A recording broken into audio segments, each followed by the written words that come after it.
प्रयागराज यमुना पार मेजा विधानसभा से संभावित कांग्रेस प्रत्याशी और उत्तर प्रदेश किसान कांग्रेस के उपाध्यक्ष सुशील तिवारी ने मेजा के पक्के गंगा पुल के निर्माण को लेकर अपने द्वारा चलाए गए लंबे आंदोलन और फिर भी पुल का निर्माण न हो पाने के संबंध में कहा कि हम लोग संघर्ष कर रहे हैं, परिणाम सत्ताधारी दल के पास है। उन्होंने कहा कि किसान कांग्रेस ने दिल्ली में भूतल मंत्री नितिन गडकरी के आवास पर धरना देने का काम किया था। वहां से भी आश्वासन मिला कि पुल का निर्माण कराया जाएगा, मगर नहीं बना। जब डिजिटल न्यूज इंडिया टुडे की टीम ने सुशील तिवारी से बात की तो उन्होंने बताया कि पुल बनेगा, जरूर बनेगा और वह कांग्रेस पार्टी बनवाएगी। उन्होंने पुल न बनवाने को सरकार की हठधर्मिता बताया। नजर आया, नजर नहीं आता तो उप मुख्यमंत्री को जाकर मेजा रोड में घोषणा न करनी पड़ती कि हम पक्का पुल बनाने जा रहे हैं। लेकिन अब स्वभाव है, राजनीतिक रूप से ये सबसे बड़े झूठे लोग हैं भारतीय जनता पार्टी के लोग। आप जान रहे हैं, पुल में ही नहीं कई चीज़ों में झूठ बोला है, जुमलेबाजी की है तो पुल में भी जुमला बोल दिया। सच्चाई ये है कि हम लोगों ने गडकरी जी के यहाँ जो है अनशन किया, यहाँ भी 18 दिन का किया, लगातार जो है आंदोलन चला रहे हैं। बावजूद इसके अब ठीक है, जनता देख रही है, अब हमारी सरकार आएगी तो प्रायोरिटी पर, प्राथमिकता के आधार पर पुल बनाया जाएगा। अपनी पार्टी की लाइन पर ही तो बिल्कुल हम लोग अपनी पार्टी की लाइन पे ही चल रहे हैं। मतलब आप लोग भी समझिए इस बात को कि आखिर नदी के किनारे रहने वालों का जब खनिज संसाधनों पर जो कि नदी के किनारे है उस पर अधिकार उनका नहीं तो किसका होना चाहिए? क्या गुंडों का, माफियाओं का देश में लोकतंत्र है? आखिर निषादों का अधिकार, कांग्रेस पार्टी का तो स्पष्ट कहना है कि निषादों का अधिकार होना चाहिए बालू पर, मोरंग पर और उनके पट्टों पर, और हम बिल्कुल उनके साथ हैं। और हमारी लड़ाई है कि मेजा में भी बालू पर और मोरंग पर और जो भी नदी के किनारे की चीजें या नदी के अंदर जो भी हैं उन पर निषादों का पहला अधिकार बनता है। बिल्कुल इसके पक्षधर है और इसकी लड़ाई मजबूत, इसकी आवाज मजबूती से उठा रहे हैं हम लोग। देखिए, विधायक जी ने अब कार्य अगर किया होता तो निश्चित तौर पर दिखता। मेजा की एक लाइफ, सबसे बड़ा मुद्दा तो यही था, गंगा पुल का नहीं बना। दूसरा बड़ा मुद्दा है रोजगार का, युवा बेरोजगार भटक रहे हैं, कताई मिल की पुनर्स्थापना नहीं की। अगर विधायक जी ने कुछ किया हो युवाओं के रोजगार के लिए तो वो बताएं। बिल्कुल जनता को जानकारी नहीं है और कम से कम मुझे भी जानकारी नहीं है। अब सड़कें बनवा देना और विधायक निधि होती है, कहीं नाली बनवा देना, कहीं खड़ंजाई तो कहीं कहीं हो जाया करता है, आप लोग भी समझ रहे हैं। लेकिन जो चीज़ें होनी चाहिए थी, जिस ढंग से विकास होना चाहिए था, स्पष्ट तौर पे कहता हूँ कि मेजा विकास के लिए उपेक्षित है, उपेक्षित किया गया और मेजा में कोई विकास। शिक्षा के क्षेत्र में शिक्षा को बढ़ावा देने के लिए नीलम जी का क्या कार्य रहा है? अब ये तो बेहतर होगा आप उनसे प्रश्न करें कि उन्होंने कहाँ कहाँ शिक्षा को बढ़ाया। वैसे हम लोगों को तो नहीं दिखता है कि कोई कन्या विद्यालय खोले गए या कोई गवर्नमेंट कॉलेज ऐसी स्थापना हो गई, ऐसा तो हमें नहीं दिखता। अगर उन्होंने कहीं किया हो या कोई प्रोजेक्ट हो या कोई सोच हो उनके दिमाग में तो आप उनसे बात कर सकते हैं इस विषय पे कि वो क्या करना चाहती। बात उठी थी कि जब 3 काले कानून की बात हुई, सबसे पहले इस मुद्दे को आप ही ने उठाया था जी, कांग्रेस में प्रयागराज में। तो सरकार ने उसको वापस लिया। हाँ। तो आपको लगता है कि किसान हितैषी सरकार है ये? नहीं, कतई नहीं। किसान हितैषी तो छोड़िए, किसान विरोधी है। किसान हितैषी का कहाँ प्रश्न हो गया? जब ये कानून ले आते हैं संसद में उस पर जो है बहस ही नहीं कराते, चोर दरवाजे से ले आते हैं। सबको मार्शल आप लोगों ने देखा नहीं कितना विरोध के बावजूद जो है उसको, तो ये तो कॉरपोरेट पक्षधर हैं। ये कहाँ जो है किसान पक्षधर और मजदूर पक्षधर सरकार है?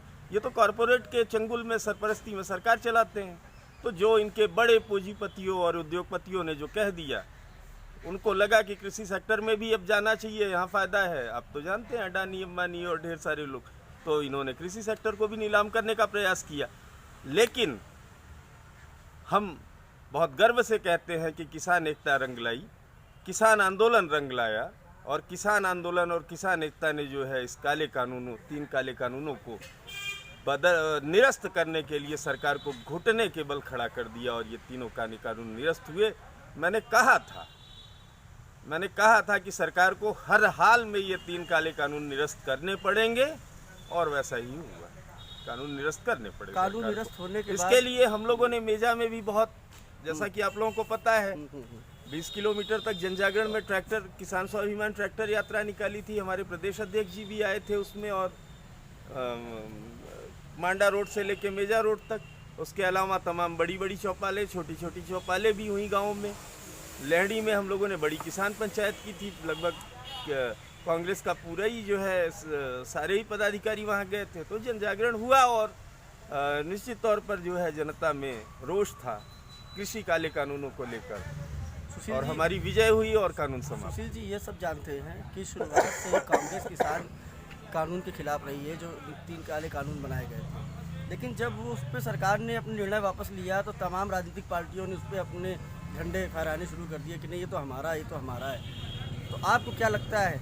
नहीं, देखिए, बात हमारा तुम्हारा की नहीं है। बात यह है कि जो खेती का खून हो रहा था वो बच गया। बात हमारा तुम्हारा की नहीं। किसान सबका है, देश ही किसानों का है।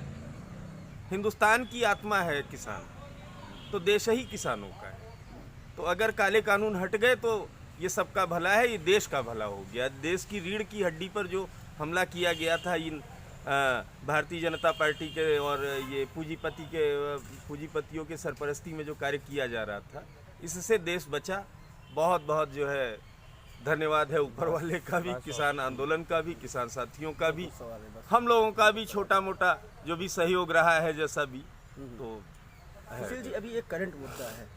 हर विधानसभा में कम से कम 10 से 15% वो आबादी निवास करती है जो गवर्नमेंट सर्विस में होती है। 10 से 15-20% होती ही होती है जी। अभी अखिलेश जी ने कल कहा कि हम 2005 के पहले की पेंशन प्रणाली को लागू करेंगे, व्यवस्था को।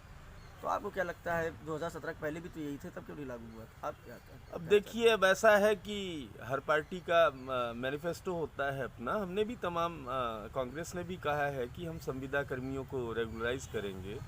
उसके अलावा कोरोना की मार झेल रहे लोगों पीड़ित परिवारों को हम 25-25 हज़ार रुपये देंगे। सारा किसानों का कर्जा हम माफ़ करेंगे। बालिकाओं को जो है इंटरमीडिएट पास होने पर स्मार्टफोन और स्नातक पास होने पर स्कूटी देंगे। तो मुद्दे हैं। हमारी सरकार बनती है तो हम इन चीज़ों को लेकर आएंगे। जो है हमारा घोषणा पत्र है, हमारा वचन, घोषणा पत्र नहीं, हमारी प्रतिज्ञा है, प्रियंका जी की प्रतिज्ञा है, और उसको हम पूरा करेंगे। फिलहाल आखिरी सवाल आपसे, यदि अगर आप मेजा में चुनाव लड़ते हैं, विधायक आप टिकट फाइल होता है, तो आप सबसे पहले आपकी प्राथमिकता क्या होगी जीतने पर? देखिए, मेजा का लाइफलाइन ये गंगा का पुल है। मैं शुरू से कहता चला आ रहा हूँ, अभी भी कहता चला। गंगा नदी पर गंगा पार करने के लिए पक्के पुल का निर्माण कराना हमारी पहली प्राथमिकता होगी। युवा रोजगार के विषय पर जो है संजीदगी से काम किया जाएगा, और उसके अतिरिक्त जो है अल्पसंख्यक कल्याण और जो भी सरकारी योजनाएं लोगों तक नहीं, शिक्षा के लिए निश्चित तौर पे जो है कॉलेज होना चाहिए, गवर्नमेंट कॉलेज। आपने वहाँ एक विद्यालय, कन्या विद्यालय की मांग उठाई थी कि मेजा में कन्या विद्यालय कम है, तो उसके बारे में कुछ बताइए। तो हमें गवर्नमेंट कॉलेज होना चाहिए, कन्या विद्यालय होना चाहिए। हम प्रयास करेंगे, अगर आप लोग और जनता जनार्दन जो है सब सहयोग करके जिताती है तो हम बिल्कुल प्रयास करेंगे। वैसे भी हमारी पार्टी जो है लड़ सकती हूँ के नारे के साथ ही जो है राजनीति कर रही है।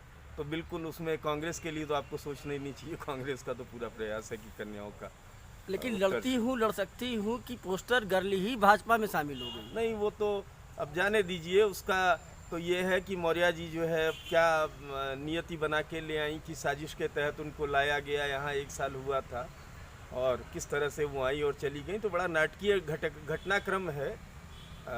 इसके लिए क्या कहा जा सकता है। पार्टी ने जिसको मानक के अनुरूप पाया, सर्वेज वगैरह हुए जो उसके अनुसार जो है सिंह साहब को टिकट दिया गया। तो देखिए, पार्टियां तो जिताऊ कैंडिडेट देखती हैं, तो जीतने वाला जो होता है उसको टिकट दिया जाता है। हाँ, हालांकि प्रियंका जी की ये जो बात है कि 140% लगभग 160-62 सीटें वो महिलाओं को देंगी, तो उसमें तो कोई बात है ही नहीं है, वो तो मिलेगा। सुशील जी, इस बार मेजा, हम मेन मुद्दे पे आते हैं, मेजा की बहुत कड़ी टक्कर है। आप भी आवेदक है, संभावित प्रत्याशी है, ऐसे में आप क्या कहना चाहेंगे मेजा सीट को लेकर? देखिए, बिल्कुल सही बात है, कड़ी टक्कर है, और हमारी राष्ट्रीय महासचिव और यूपी की प्रभारी श्रीमती प्रियंका गांधी वाड्रा जी ने चुनौती स्वीकार भी की है। और जैसा कि आप लोगों ने देखा कि बनारस में और गोरखपुर में रैलियां करके और उसमें जो माहौल उमड़ा, जो हुजूम उमड़ा, वो आप लोगों ने भी देखा होगा। चुनौती स्वीकार करते हुए योगी और मोदी को उनके गढ़ में जाकर जो है हमारी बहन प्रियंका जी ने ललकारा है, और हम लोग जो है पूरी शिद्दत से और पूरी मजबूती के साथ जो है सरकार बनाने के लिए 2022 की लड़ाई में, रण में उतरे। सुशील जी, मेजा एक ऐसी सीट है जो टोटल ब्राह्मणों की समीकरण पे आती है जी और आप भी वहाँ के ब्राह्मण प्रत्याशी, संभावित प्रत्याशी हैं और साथ में आप वहाँ के बासिंदे, जी। तो आप अपनी टक्कर किससे मानते हैं अगर आपको टिकट मिलता है तो? देखिए, मुद्दे आधारित राजनीति में जो हम लोगों ने परिश्रम किया है, जिस तरह से जन सरोकार के मुद्दों को उठाया है हम लोगों ने, और जिस तरह से बुनियादी समस्याओं पर हम लड़े हैं, जैसे कताई मिल की पुनर्स्थापना की बात हो गई, जैसे गंगा पुल की बात हो गई, तो बाकी दलों के लोग तो जो है वो कहीं थे ही नहीं, ना तो उन्होंने कोई जन सरोकार के मुद्दों को उठाया और ना ही कहीं वो संघर्ष करते दिखे।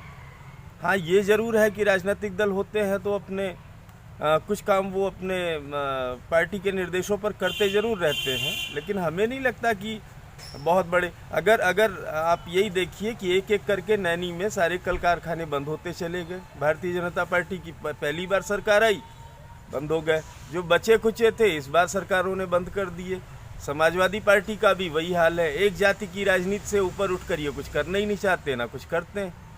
तो ऐसी स्थिति में, और फिर जाति और धर्म की राजनीति से उत्तर प्रदेश तौबा कर चुका है, जैसा कि हम लोग जाकर देख रहे हैं क्षेत्र में।